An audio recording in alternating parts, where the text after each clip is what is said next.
Olá, tudo bem com você? Seja muito bem-vindo a mais um capítulo do Mundo Corporativo, que hoje se dedica a falar sobre negócios e carreiras. Transição de carreira. A partir da experiência desenvolvida pela nossa convidada, a Cláudia Giudice, que é jornalista e empresária. Aliás, é exatamente essa transição de carreira que ela fez do jornalismo para o mundo empresarial. Para entender um pouco melhor dessa história, nada melhor do que ouvi-la. Cláudia, desde já, muito obrigado. Bom dia para você. Bom dia, é um prazer estar aqui com você, Milton. Aliás, essa história, em parte, está contada no livro A Vida Sem Crachá, a dor de perder o emprego e a experiência de dar a volta por cima com um plano B, que é este livro que eu tenho aqui em mãos. Cláudia, é muito dolorido perder o emprego. Quando é que você perdeu o emprego? Foi a primeira vez eu perdi, a primeira e única em 2014, agosto de 2014. E a partir daí que nasceu a ideia do livro e a partir daí que eu me tornei definitivamente empresária. Eu já tinha um negócio em curso, que era o meu plano B, e depois que eu perdi o emprego, eu fiz exatamente essa passagem. Por que você tinha um plano B? Porque eu sempre fui uma pessoa muito planejadora e porque eu sabia que, sim, em algum momento, a minha carreira de jornalista ia ter um fim. Eu desejava que esse fim tivesse sido decidido por mim, né? Eu tinha um plano de chegar aos 55, eu tenho 52 hoje. Com 55 anos eu ia me afastar e ia tocar esse meu plano B. Como eu sou muito previdente, eu comecei a fazer o plano B antes. Por quê? Porque é muito mais fácil você aprender, você acertar, você errar, sem precisar pagar o jantar, né? Então eu pensava, bom, vou fazer, a hora que eu for sair, vai estar tudo funcionando bastante bem e tá lindo. Foi a minha sorte, porque como a ampulheta quebrou antes, né? Meu prazo de validade venceu antes. Eu já tinha o meu negócio, que é uma pousada na Bahia, funcionando. E aí eu percebi que a melhor escolha profissional para mim naquele momento era deixar o jornalismo e, de fato, assumir a gestão da minha pousada 100%. Antes de entrar no seu plano B, vamos dar uma olhadinha o que era o plano A. Quer dizer, você foi executiva no jornalismo. Foi. Então, imagino que, ao mesmo tempo, você já teve uma lição na prática de como é a gestão. Isso foi uma coisa que me ajudou muito nesse processo, porque eu fui jornalista por 30 anos, mas no final da minha carreira, de 2007, 2004, 2005, 2006, eu já comecei a cuidar do negócio. E aí eu fui muito bem sucedida nesse pedaço, né? Eu terminei a carreira, eu era diretora superintendente. Então eu tinha, sim, uma visão de planejamento estratégico, de planejamento de entrega de resultados, de gestão de pessoas, de saber fazer número. E, óbvio, as pessoas falam, mas é muito diferente. É e não. Porque cuidar de pessoas, não importa se você tem um time de 400 pessoas para cuidar, como eu cheguei a ter, ou 14, que é o que eu tenho agora. O ser humano é sempre igual, né? Ele tem as mesmas demandas, as mesmas dificuldades, e esse cuidar é muito parecido. E número, resultado é a mesma coisa. Custo cresce sempre como as unhas, e você precisa cortar o tempo todo, né? E a receita é uma coisa que você precisa buscar de maneira incessante, quer dizer, tanto faz se você está numa empresa gigante ou numa empresa muito pequena como é a minha. Você tem que trabalhar muito, o tempo inteiro, e ficar prestando atenção em todos os detalhes para fazer uma entrega que seja boa. Mas me permita entender ainda o seguinte, quando é que você começa a ser executiva na área da comunicação e deixa de ser aquela jornalista que a gente imagina quando faz a faculdade? Isso. De trabalhar na redação, de escrever matéria, etc. Quando você faz essa mudança de função, você se preparou para isso também? Você foi buscar conhecimento nessa área? Eu não fiz, não, na verdade não. Eu sou mestre em comunicação, eu fiz jornalismo comparado na USP, eu sou mestre. Eu não fui fazer nenhum curso na Getúlio de gestão. Eu fiz vários cursos de gestão internos na empresa onde eu trabalhava, que tinha ali uma escola muito forte. E sim, eu tinha uma vocação para lidar com isso. Eu sempre fui muito muito mão na massa, mas ao mesmo tempo eu sempre gostei de planejar e sempre soube lidar com várias coisas ao mesmo tempo. E aí eu fui adquirindo uma experiência em negócio até que chegou um momento, eu era diretora de redação, daí eu virei diretora de núcleo, ou seja, eu passei a cuidar mais de uma redação e passei a cuidar de toda a parte do negócio, do editorial, da publicidade, do marketing. Isso foi evoluindo até que chegou um momento que eu assumi uma unidade de negócio e eu cuidava de várias marcas. Né? Quer dizer, esse aprendizado foi se dando na prática. Eu fiz alguns cursos, mas não fiz nenhum MBA. Né? Até porque é uma área que não existia. Né? Eu acho que até agora existem algumas faculdades que estão tratando de criar esses cursos de gestão em comunicação. Mas naquela época, estou falando de 10, 12 anos atrás, não existia esse conhecimento estruturado. Então eu fui aprendendo na raça, eu fiz vários cursos internos. Mas está muito claro o seguinte, você foi buscar esse conhecimento, independentemente da forma do curso, se estava sendo oferecido internamente na empresa, você foi buscar esse conhecimento até para não ser surpreendido ao entrar, por exemplo, num posto de comando sem o mínimo de informação. Claro, com certeza, Milton. Até porque eu sou de uma época do jornalismo que jornalista jamais pensava que tinha que produzir EBITDA, tá certo? Eu fui aprender essa palavra no final dos anos 90. Em que editoria você trabalhava no jornalismo? Eu sempre trabalhei na área de geral, né, de variedades, de internacional e artes e espetáculo. Não, nunca. Tanto que na empresa que eu trabalhei em todas as áreas, com exceção da parte de negócios. Ou seja, eu não tinha essa experiência, eu fui aprendendo a fazer isso. Até porque eu acho que eu tive uma sorte muito grande. Eu trabalhei no jornalismo numa época que foi muito rica, até do ponto de vista de dinheiro. Ou seja, eu peguei a passagem, né, do jornalismo mais amador para uma coisa muito profissional, onde a gente tinha ali uma visão clara de como se dava o processo, né, industrial. Então, a gente começou a conviver com o marketing, a conviver com a publicidade, as fronteiras de igreja e Estado, né, que era aquela separação, aquele muro entre as partes, comercial e editorial, foram modificadas e eu vivi toda essa transição. Peguei o início da digitalização, né, da informação digital, o início da internet no mundo e no Brasil, a primeira bolha que foi 98, 99, né, e toda essa transformação. Então eu acho que eu vivi uma era muito rica do jornalismo, aprendi e tinha, claro, eu acho que uma visão de conciliar essas partes. E por ser jornalista de formação, usar o marketing também a favor da notícia, da informação. A mesma coisa em relação à publicidade, quer dizer. Então, eu acho que isso foi muito bacana. E esse aprendizado foi muito intenso, em certo sentido, né? E que depois foi fundamental para o meu plano B. O plano B sempre foi a pousada? Sempre. Por quê? Não sei por quê. Eu Você gosto pegou muito... uma onda, aquela onda de gestores de pousada, todo mundo saía para montar uma pousada? Não, me lembro, inclusive, de uma época que tinha um curso do Santos, que eu até o conheço, que era um outdoor que tinha na Rebouças, gigante, que era assim, curso, como montar uma pousada. Eu me lembro disso. Exatamente. Não foi. Faz muitos anos, eu sempre gostei de viajar, eu sempre fui usuária do Guia Quatro Rodas e eu achava sensacional a maneira como as pousadas e hotéis eram avaliados. E aquilo, para mim, sempre foi um norte mesmo. E sempre que eu viajava, eu prestava atenção nos detalhes. E dizia assim, um dia quando eu me aposentar do jornalismo, porque eu amava, né, ser jornalista, eu quero ter uma pousada. Primeiro, porque eu queria viver na frente do mar.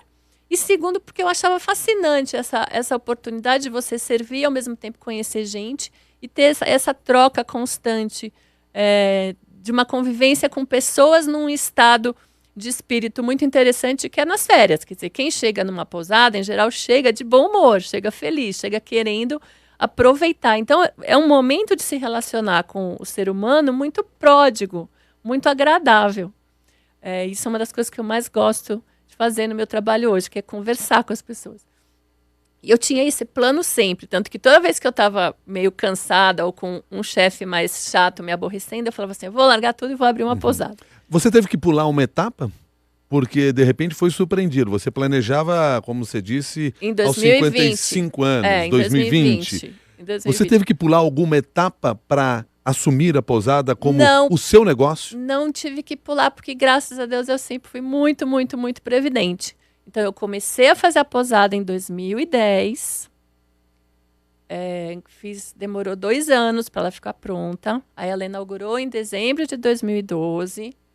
E quando eu fui assumi-la, que foi no início de 2015, ela já estava super funcionando, já estava no tamanho final dela, que são 15 apartamentos. Eu comecei com 8. Eu fui fazendo devagarinho, porque eu tinha uma crença que era assim, se eu tivesse uma casa de praia com 8 apartamentos, beleza. Era fácil de alugar, era fácil de fazer um time sharing com os amigos, era fácil encontrar um plano de contingência para o fracasso. Se eu tivesse uma pousada de 16 quartos, era completamente diferente. Então, eu fui fazendo de passo a passo. À medida que ela foi dando certo, eu fui crescendo. E, curiosamente, alguns meses antes de ser demitida, eu e minha sócia, porque eu tenho uma sócia, a Nil Pereira, a gente resolveu ampliar e fizemos mais 5 apartamentos. E isso foi eu acho que foi a grande sorte dessa história, porque quando eu precisei, ou seja, quando eu deixei de ter o meu salário e passei a precisar da pousada para sobreviver, eu já estava com ela no tamanho ótimo. Porque existem alguns números, isso eu fui estudar. O número ótimo para uma pousada, em geral, é 14, 15 apartamentos. Então, eu já tinha chegado lá. E já tinha a expertise, já tinha clientes, já tinha pessoas que frequentavam e voltavam. E mesmo assim foi doloroso perder o emprego, como você coloca, inclusive, aqui na capa do livro? Muito. Muito, profundamente. Você fala assim, você ainda sente essa dor? Não, já passou. Mas a gente, mesmo recebendo alguns sinais, não percebe? Não, e eu acho que eu fui bobinha mesmo, eu não percebi. Mas é curioso, porque eu acho assim, perder o emprego, especialmente quando você gosta muito desse emprego, e eu gostava muito do meu emprego, eu era muito feliz, eu sempre digo, eu fui uma pessoa muito privilegiada e muito abençoada, porque eu sempre fui muito feliz. Eu nunca tive a síndrome do domingo no final de tarde. De sofrer no domingo porque a segunda está chegando. Eu sempre adorei segunda-feira. Então, eu acho que é sempre muito difícil você perder o emprego, ser demitido. Primeiro, porque significa que não te querem mais. Então, é literalmente, com perdão da palavra, um pé na bunda. Segundo, você fica ali numa situação de lidar com a autoestima, com a rejeição. Terceiro, você passa a ter que procurar uma saída para a sua vida, né? Eu já tinha a pousada, mas por uns meses eu fiquei em dúvida se eu queria aquilo ou se eu queria continuar no jornalismo. Né? Se eu queria buscar uma recolocação. Então, esse período inicial, ele é muito difícil. E tem uma coisa que é curiosa, que eu descobri vivenciando, que falar sobre demissão é um tabu. As pessoas têm muita vergonha. E eu sempre falo que o que me salvou, quando eu faço palestra e quando eu converso com pessoas, o que me salvou foi não ter vergonha.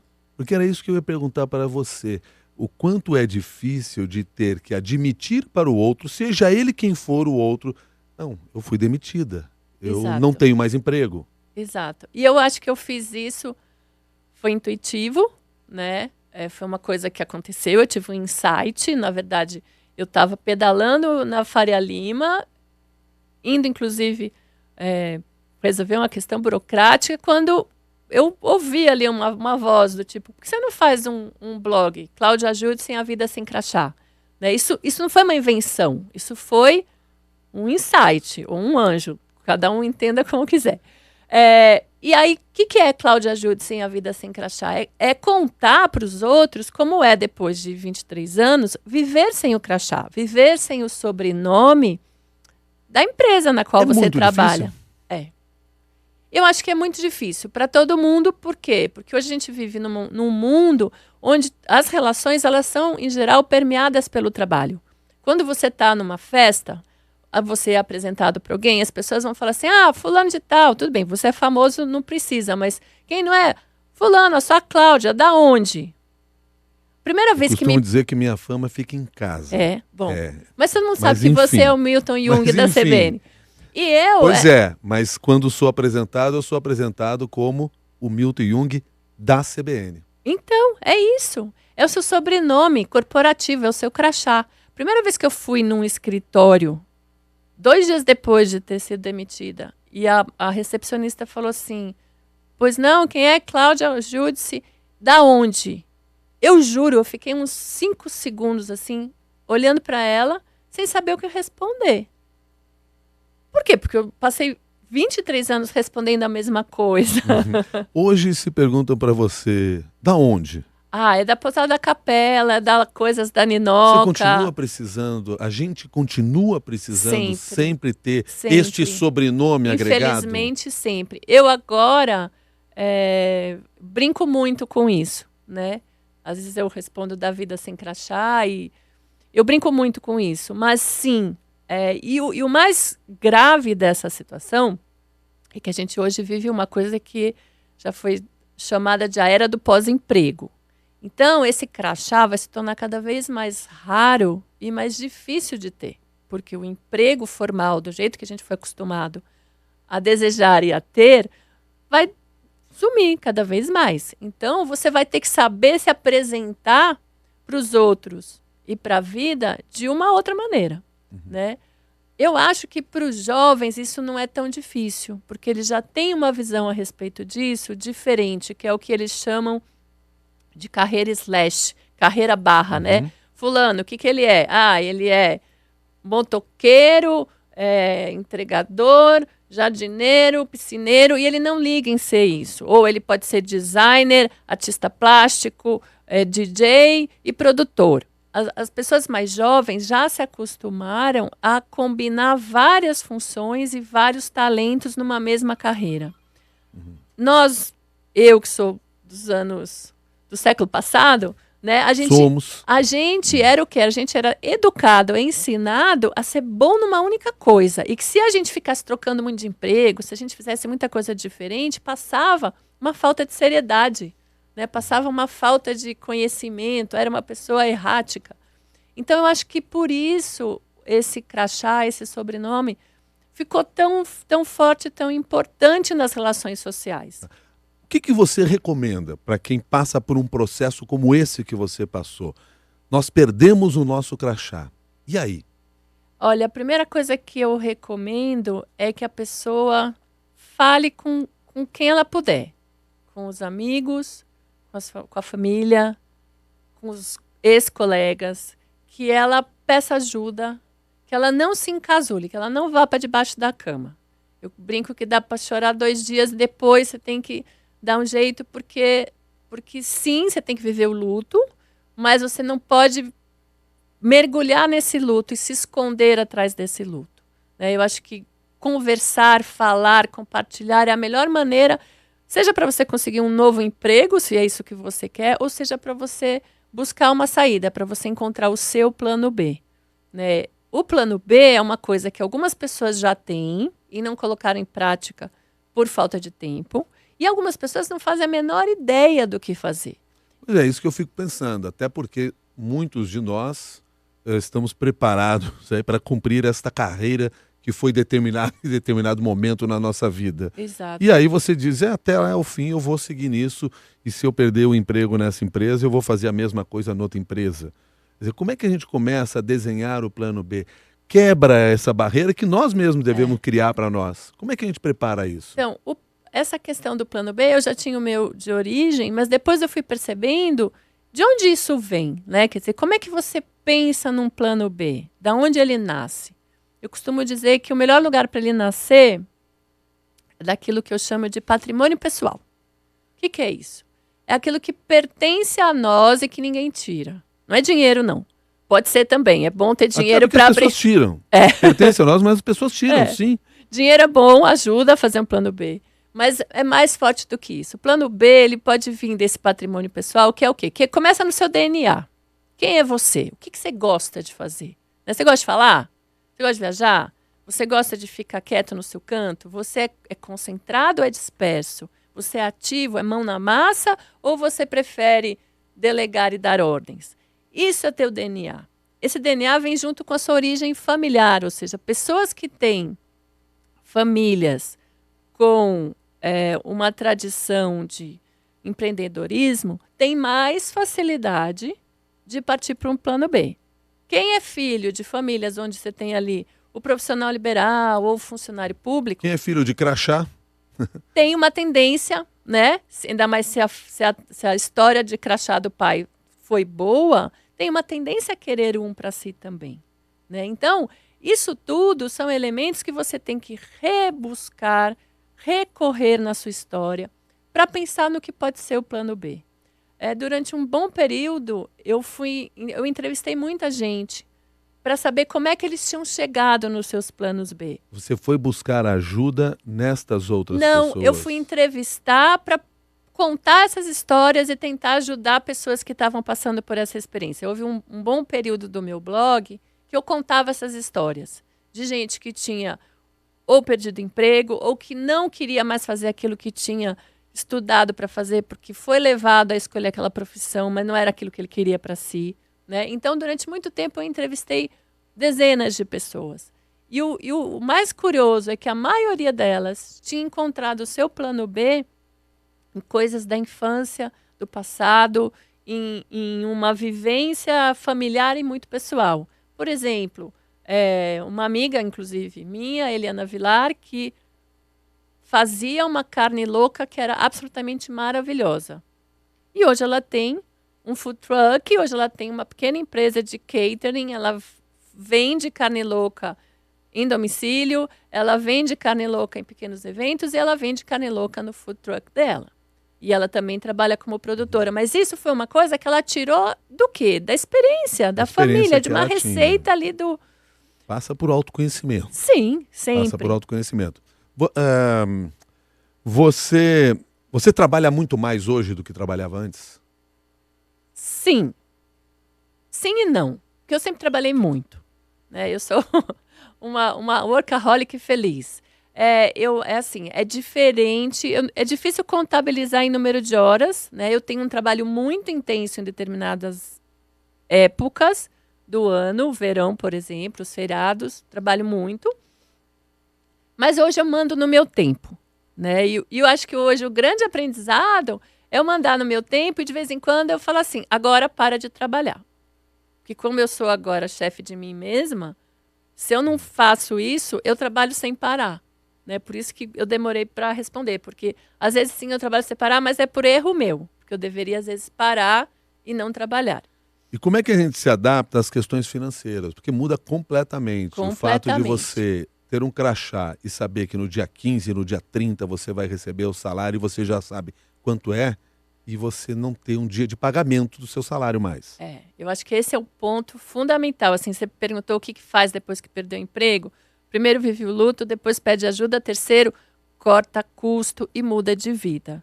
Né? Quer dizer, eu fiz isso na segunda semana. Por quê? Porque eu sabia que a minha vida, para ela dar certo, eu tinha que mudar. Porque você é muito previdente, né? Você tem uma coisa que você já deixou claro aqui, é isso. Por mais que você diga que foi surpreendida lá quando foi demitida da empresa, você se preparou para isso. Verdade. Claro que eu me preparei, sem dúvida. Porque eu acho que é a história de quando você pensar no plano de contingência. Né? O plano B, para mim, Milton, ele faz parte da minha vida o tempo inteiro. Né? Eu digo que existe plano B para tudo. Só não tem plano B para a morte. Na verdade, a morte é o plano B do suicida, mas quem não quer ser suicida, é a única coisa que não tem jeito, é a morte. Todo o resto, eu acho que você pode sim encontrar uma saída, uma solução. Mas você sabe que tem quem diga que alguém preparou um plano B para a gente depois da morte. Mas enfim, essa é uma outra questão. Eu acho que sim, eu acho que a gente até prepara isso. Então, essa questão financeira ela é fundamental. Porque a liberdade, eu acho, de você viver, ela depende da segurança financeira. As escolhas podem ser X ou Y se você tem segurança financeira. Então, muito do que eu pude fazer foi graças à segurança financeira que eu fui construindo, e aí foi ao longo de uma vida. Na hora que eu perdi meu emprego, eu falei, parou tudo. aquela Cláudia ficou lá atrás. Essa aqui, ela é completamente diferente. E aí eu sou um pouco radical às vezes, porque eu acho que para a mudança ser completa, e eu acredito que a gente vive numa era onde a mudança ela é permanente, né? A gente vive na boleia do caminhão sem perceber, mas a gente está sempre mudando. Eu resolvi mudar mesmo, radicalmente. Eu fui mudando de hábitos, de comportamentos. E isso foi fazendo uma enorme diferença na minha vida. Primeiro porque eu comecei a ver o mundo de um outro jeito. Exemplo besta e banal, mas a primeira coisa que eu fiz foi vender o carro. Eu comecei a andar pela rua, a pé, de ônibus, de táxi, de metrô e de bicicleta. Isso mudou meu ponto de vista. Porque eu parei de ver as coisas na velocidade do carro e atrás de um vidro, né? Eu comecei a viver coisas, eu comecei a descobrir coisas que eu não descobria, que eu não sabia antes. Porque eu andava passei a andar pela rua. Depois eu comecei a cortar aquelas coisas inúteis que você tem porque você tem, que dá uma preguiça de ligar e cancelar, né? Do tipo, o canal a cabo que você não assiste há não sei quantos mil anos, mas que você segue pagando. O telefone fixo que você não usa e que ninguém liga mais, nem a sua mãe, né? Porque, em geral, hoje em dia, quem liga para telefone fixo é a mãe. Nem a minha mãe ligava para o meu telefone fixo. Então, eu fui cortando coisas que, quando você tem um crachá e um salário, você fala, vou ficar lá meia hora no telefone por causa de R$ 20. Quando você não tem, você vai, sim, ficar. Porque R$ 20 vezes 12 são 100 e tantos por ano e assim por diante. Aí você começa a fazer um outro tipo de conta, sabe? O que foi mais difícil para criar o negócio próprio? O mais difícil para criar o negócio próprio, eu acho que é você saber o que você quer fazer, gostar do que você quer fazer e fazer ele ficar de pé.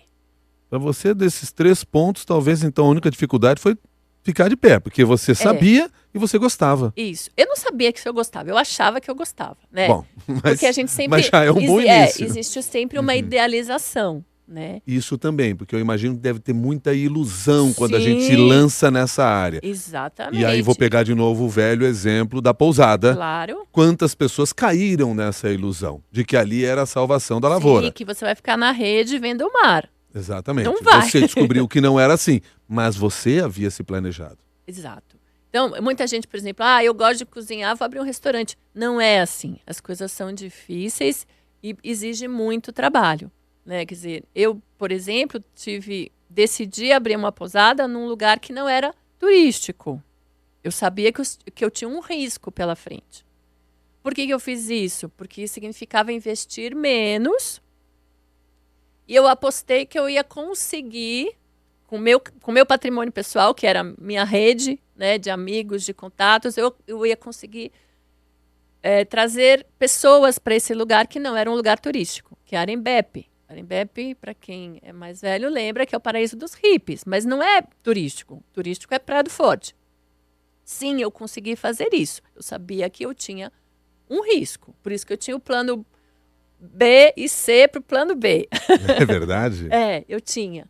Que era isso, se não desse certo, eu ia vender os apartamentos, cada quarto, para um amigo. Eu já tinha até uma lista de pessoas que teriam interesse. Por quê? Porque sim, tudo é arriscado, né? E eu acho que, pensando ali, quando for fazer um plano B, faça muito planejamento. Faça aquilo que a gente faz nas empresas, que é o planejamento estratégico, que você fica o tempo inteiro metralhando a ideia genial que você teve para ter certeza que ela é genial mesmo. Porque o papel, ele aceita tudo, né? E, às vezes, as pessoas querem ajudar e elas não são tão críticas quanto elas deveriam ser. Então, essa criticidade tem que ser sua. Você que tem que ficar lá se testando, fazendo o advogado do diabo. Cláudia, para fechar essa nossa conversa aqui, que pontos você traria para o nosso público de recomendações para que a gente estivesse tão bem preparado quanto você esteve para este plano B, para essa virada de carreira, essa transição de carreira? A sua história é de alguém que se preparou para isso, mesmo tendo sido surpreendida. O que você traz para os nossos ouvintes? Olha, eu acho que fazer cursos é legal. Eu fiz o Empretec do Sebrae, né? ele me ajudou bastante, porque ele me ajudou a colocar as coisas em ordem. A pousada já existia e eu fiz o Empretec para entender que empresário eu seria na hora que eu resolvesse só ser empresário. Eu acho que tem alguns treinamentos que tem que ser perpétuos, que você não pode nunca parar de fazer. Jamais se acostumar e achar que está tudo bem, porque não está. Né? Quer dizer, o tempo inteiro você tem que ficar questionando aquilo que você faz de melhor. Eu, por exemplo, apesar de ter uma empresa pequeniníssima, eu estabeleço metas. Quase como quando eu trabalhava numa empresa gigante. Então, por exemplo, uma das metas é sempre melhorar meu ranking no TripAdvisor e no Booking.com. E tem ali, todo ano você ganha prêmio, você ganha nota. Então, esse ano, por exemplo, a minha pousada tinha uma média de 9,5 e eu consegui 9,6, ou seja, eu ganhei 1/10. Eu comemorei isso como se eu tivesse ganho... O Oscar das pousadas. E ganhasse um bônus extraordinário. Eu não ganhei bônus nenhum, mas ter essa busca permanente pela excelência, pela qualidade, eu acho que é a melhor maneira de você se preparar para essa transição. Ou seja, de novo, volta a história do patrimônio pessoal. É carregar tudo que você aprendeu na vida corporativa, todos aqueles cutucões e apertões e aquelas coisas que você até nem gostava. Obviamente, você pode fazer isso com mais leveza e mais doçura. Né? Eu nunca mais tive dor no pescoço, eu nunca mais pisei no massagista porque os ombros estavam me matando de dor. Então, óbvio, hoje a minha vida é muito mais leve e muito mais feliz. Mas isso não significa que eu vivo de férias. Né? As pessoas até brincam, tá na Bahia, que delícia. É saber equilibrar essa coisa e o tempo inteiro você ficar obsessivamente buscando entregar o melhor para o seu cliente. Você já está preparando um novo negócio? Eu tenho uma loja que foi uma extensão de marca da minha pousada, né, que é uma loja de arte popular que eu amo, que é quase assim, é uma forma de devolver para os outros aquilo que eu tive de bacana na vida. Então, é uma maneira de incentivar os artistas do Brasil, especialmente do Nordeste, ajudar eles a vender, etc, etc. Então, esse é meu plano B, né?